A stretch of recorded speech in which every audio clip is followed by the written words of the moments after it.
I Iceta, a mi, quan em van dir que no hi havia eleccions, o que es va veure que no hi hauria eleccions, em van treure un pes del damunt perquè jo estava assajant nous passos de ball, concretament When the Heart is Over, de la Tina Turner, que la tenim... Un moment, clar.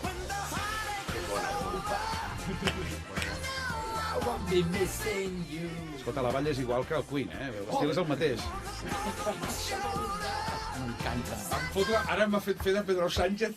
T'has tirat aquí perquè no m'apuntaré. Tenim les càmeres, sí. Tenim les blau, els companys. Yo me permito recomendarte el Staying Alive de los Bee Gees, que me parece más adecuado en este caso.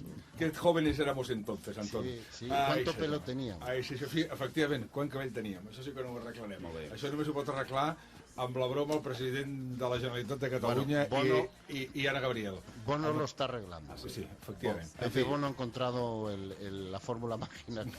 Es la única persona que conozco que tiene más pelo cada año. Ara d'aquí una estona intentaré... Debe ser un efecto colateral de defender la unidad de España. Efectivament. Miquel Iceta continua ballant al ritme de la Tina Turner, ho dic perquè ho sapigueu. Ara intentaré fer tràfic d'imatges i d'aquí una estona intentarem penjar-ho a algun lloc, això. Val, perfecte. Què deies? Des de la Sala del Tiempo, amb Carla Jimeno, els temps. Avui són uns temps paupèrrims. Delgado, 3.04, López Fonta, 4.14, Nadal, 5.22 i Losada, goita, mira, lo tonto, 8.20, Ahí está. Doncs en Tina Turner i en Miquel Iceta. Acabem amb aquest duet a la tertúlia del Món Arracó. D'aquí uns moments intentarem deixar de fumar. Gràcies, Miquel Iceta. De debò, un plaer. Gràcies a vosaltres.